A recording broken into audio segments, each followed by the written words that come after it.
আসসালামু আলাইকুম রহমতুল্লাহি ওয়াবারাকাতুহু। সম্মানিত দর্শক, বিশ্ববিখ্যাত টাইম ম্যাগাজিন, আপনারা অনেকেই এই পত্রিকা সম্পর্কে জানেন। আমেরিকা থেকে প্রকাশিত বিশ্বের সবচেয়ে প্রভাবশালী, সবচেয়ে দামি এবং সবচেয়ে গুরুত্বপূর্ণ একটি পত্রিকা। একসময় সেই এটার সঙ্গে টেক্কা দিয়ে নিউজ উইকের নাম শোনা যেত, কিন্তু এখন ঠিক টাইম ম্যাগাজিনের কাছাকাছি অন্য কোনো পত্রিকা নেই। এখানে যখন কাউকে প্রচ্ছদের ব্যক্তিত্ব করা হয় বা কোনো দেশ নিয়ে, কোনো রাষ্ট্র নিয়ে, কোনো সমাজ নিয়ে, কোনো ব্যক্তি নিয়ে যখন এখানে কোনো প্রতিবেদন তৈরি করা হয়, ধরে নেওয়া হয় যে এই ঘটনাটি ঘটতে যাচ্ছে। এর কারণ হলো যে এই সকল প্রতিষ্ঠানের সঙ্গে বিশ্ব রাজনীতি জড়িত থাকে, আঞ্চলিক রাজনীতি জড়িত থাকে, এবং এখানে যারা সাংবাদিকতা করেন, বিশেষ করে যারা সম্পাদক বা সম্পাদকীয় নীতিমালা যারা প্রণয়ন করেন, তাদের সঙ্গে বিশ্ব রাজনীতির একটা নিগুড় সম্পর্ক থাকে। দ্বিতীয়ত, পলিটিক্যাল অ্যানালিস্ট বলতে যা বোঝায়, রাজনৈতিক বিশ্লেষণ বলতে যা বোঝায়, এখানকার যারা সাংবাদিক বা কর্তা ব্যক্তি, তারা সমাজের অন্য যে কোনো শ্রেণী পেশার রাজনৈতিক বিশ্লেষকের চেয়ে অভিজ্ঞতা সম্পন্ন। তৃতীয়ত, তারা রাজনীতির অঙ্কটা খুব ভালো করে বোঝেন। ফলে ইকোনমিস্ট, তারপর টাইম ম্যাগাজিন, এ সকল পত্র পত্রিকাতে যখন কোনো সম্পাদকীয় বা কোনো প্রতিবেদন প্রকাশিত হয়, আপনি ধরে নিতে পারেন যে সেটা খুবই গুরুত্বপূর্ণ। তো সেই টাইম ম্যাগাজিনে শেখ হাসিনা বাংলাদেশে ম্যাজিক্যালি, একেবারে জাদুকরি কায়দায় তিনি ফিরে আসতে পারেন, অলৌকিক অবস্থায় ফিরে আসতে পারেন। তারপরে অভাবনীয়, যেটা আমরা ভাবতে পারি না, ঠিক সেইভাবে তিনি বাংলাদেশে ফিরে আসতে পারেন। এই বিষয়ে সেই টাইম ম্যাগাজিনের পক্ষ থেকে বলা হয়েছে। এখন এটা কি বাংলাদেশের সেই প্রথম আলো, কালের কণ্ঠ কিংবা নয়া দিগন্ত পত্রিকার কোনো প্রতিবেদনের মতোই গুরুত্ব পাবে, নাকি আপনি আমি এই পশ্চিমা দুনিয়ার যে সবচেয়ে প্রভাবশালী একটি পত্রিকা এরকম একটা প্রতিবেদন ছাপা হলো, সেটাকে নিয়ে বিচার করব, বিশ্লেষণ করব? টাইম ম্যাগাজিন শেখ হাসিনা ফিরে আসা নিয়ে এমন সময় রিপোর্ট করেছে যেই সময়টিতে ডোনাল্ড ট্রাম্পের প্রেসিডেন্ট হওয়া বলতে গেলে অনেকটা নিশ্চিত হয়ে পড়েছে। আমি আজকে সেই নভেম্বর মাসের 6 তারিখে ঠিক দুপুরবেলায় এই ভিডিও করছি। তো এখনো পর্যন্ত ডোনাল্ড ট্রাম্পের যে বিজয়ের বিষয়টি বলতে গেলে 99% সিউরিটি পাওয়া গিয়েছে। কিন্তু যখন এই প্রতিবেদনটি তৈরি করেছে টাইম ম্যাগাজিন শেখ হাসিনাকে কেন্দ্র করে, তখন তারা ধরে নিয়েছে শতভাগ যে Donald Trump is going to B the president of United states of America. তো জো বাইডেন কিংবা কমলা হ্যারিস কিংবা বারাক ওবামা অথবা বিল ক্লিন্টন, মানে এই দলগুলো, এই দলের যে ব্যক্তিত্ব যাদের নাম বললাম, তারা সকলে এটা liberal Democratic, liberal global perspective, এইরকম একটা মন মানসিকতা তারা ধারণ করেন। কিন্তু যারা রিপাবলিকান, তাদের শুরুটাই হয়েছিল ড্যাশিং, ধরো মারো কাটো খাও যা ইচ্ছা তাই করো। মানে যাকে বলা হয়, এখানকার প্রেসিডেন্ট কারা? George W Bush, senior Bush, junior Bush.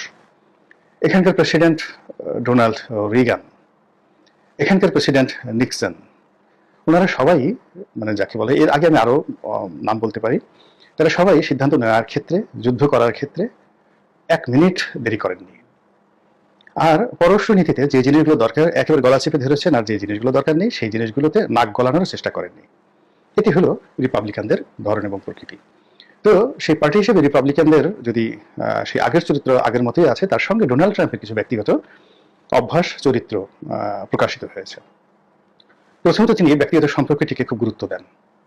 তার সঙ্গে সৌদি আরবের বাদশার পুত্র মোহাম্মদ বিন সালমান, মধ্যপ্রাচ্যের বাদশাহ, আমির ওমরা, তাদের সঙ্গে যে একটা ব্যক্তিগত সম্পর্ক এবং পারিবারিক সম্পর্ক, তার মেয়ের জামাই কুশনার এবং তার মেয়ে ইভাঙ্কা, এই তিনজনের মাধ্যমে, অর্থাৎ তিনি একটা বিশাল আন্তর্জাতিক গ্লোবাল নেটওয়ার্ক গড়ে তুলেছেন।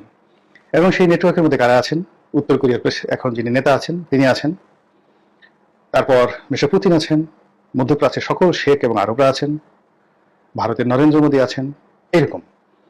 এবং এই সম্পর্কগুলো ডেমোক্রেটিক সরকারের জমানাতে মিস্টার জো বাইডেন শত চেষ্টা করেও স্বাভাবিক করতে পারেননি। তারা শুধু সারাদিন ট্রাম্প ট্রাম্প ট্রাম্প ট্রাম্প করেছেন।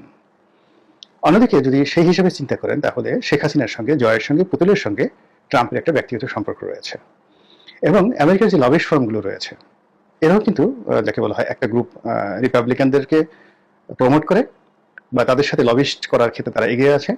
আর আরেকটি গ্রুপ ডেমোক্র্যাট এবং আওয়ামী লীগ, যাদেরকে বিভিন্ন সময় লবিস্ট ফার্ম নিয়োগ করেছেন, তারা সবাই এই প্রো রিপাবলিকান। কাজেই রিপাবলিকান পার্টির সাথে তাদের মন্ত্রী এমপি সিনেটরদের সঙ্গে, এরপর আগামীতে যারা জুডিশিয়ারিতে আসবেন তাদের সঙ্গে, এবং একই সঙ্গে ডোনাল্ড ট্রাম্পের সঙ্গে আওয়ামী লীগের যে একটা সম্পর্কটা, অতীত যে সম্পর্কটি এটি রয়ে গেছে, এটি কিন্তু এই ডোনাল্ড ট্রাম্পের নির্বাচনের 100% অ্যাসুরেন্স কে তারা কনফার্ম করে, অর্থাৎ টাইম ম্যাগাজিন কনফার্ম করে তারা এই শেখ হাসিনার ফিরে আসাকে একটা প্রিয়াম্বল তৈরি করেছে। এটা প্রথম। দ্বিতীয়ত যে জিনিসটি তারা করেছে সেটা হলো যে বাংলাদেশের বিষয়ে ডেমোক্র্যাটরা, মিস্টার জো বাইডেন সবকিছু সরাসরি নিজে করতে চেয়েছেন। আর অন্যদিকে ডোনাল্ড ট্রাম্প তিনি ঐতিহাসিকভাবে পাক ভারত উপমহাদেশের সকল বিষয়, এমনকি চায়নার সঙ্গে যে ডিলগুলো, এগুলো তিনি ছেড়ে দিয়েছেন নরেন্দ্র মোদীর উপর, ভারতের উপর, এবং এটা অব্যাহত থাকবে। তাহলে বাংলাদেশের ব্যাপারে ভারতের যে দৃষ্টিভঙ্গি এবং ভারত যা চায় সেটি এই ট্রাম্প নির্বাচিত হওয়ার পর এক্সট্রিম পর্যায়ে চলে যাবে।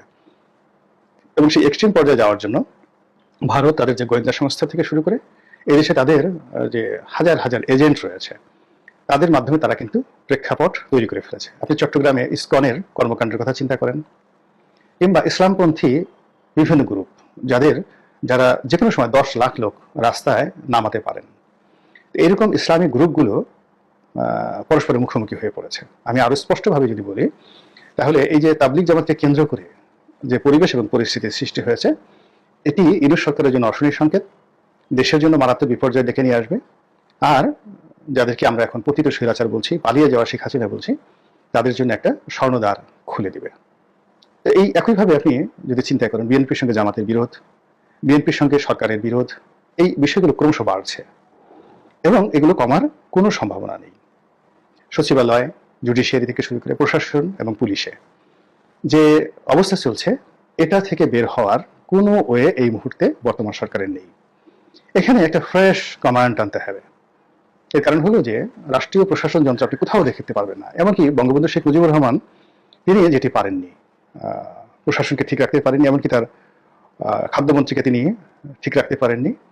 এবং জিয়াউর রহমান সাহেব যে ক্ষমতায় আসবেন, আসার পরে, বা খন্দকার মোশতাক যে ক্ষমতায় আসবেন, তাদেরকে সাহায্য করার জন্য প্রশাসনের মধ্যে দীর্ঘদিন থেকে, সেই 1974 থেকে একটা গ্রুপ, প্রো পাকিস্তানি একটা গ্রুপ শক্তিশালী অবস্থায় বসেছিল, যাদের একটা পশম বঙ্গবন্ধু বুঝতে পেরেছিলেন, জানতে পেরেছিলেন, কিন্তু তাদের একটা পশম স্পর্শ করতে পারেননি। তিনি অনেক সচিবকে তিনি যাকে বলা হয় চাকরিচ্যুত করেছিলেন, অনেকে বহিষ্কার করেছিলেন, কিন্তু 74-এ খাদ্য সংকট তিনি দূর করতে পারেননি।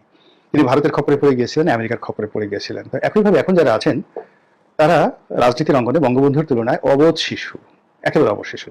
কিংবা বঙ্গবন্ধু যারা সহযোগী ছিলেন বা ওই সময়টাতে যারা রাজনীতি করতেন, সত্যিকার অর্থে আমরা এখন আধুনিক প্রযুক্তি যুগে বসবাস করি, কিন্তু তখনকার মতিয়ার চৌধুরী, তখনকার রাশিদ খান মেনন, হাসানুল হক ইনু, কমরেড মনির সিং, মোহাম্মদ ফরহাদ, উনা থেকে শুরু করে মাওলানা আব্দুল হামিদ খান ভাসানী, মশিউর রহমান যাদু মিয়া থেকে শুরু করে আরো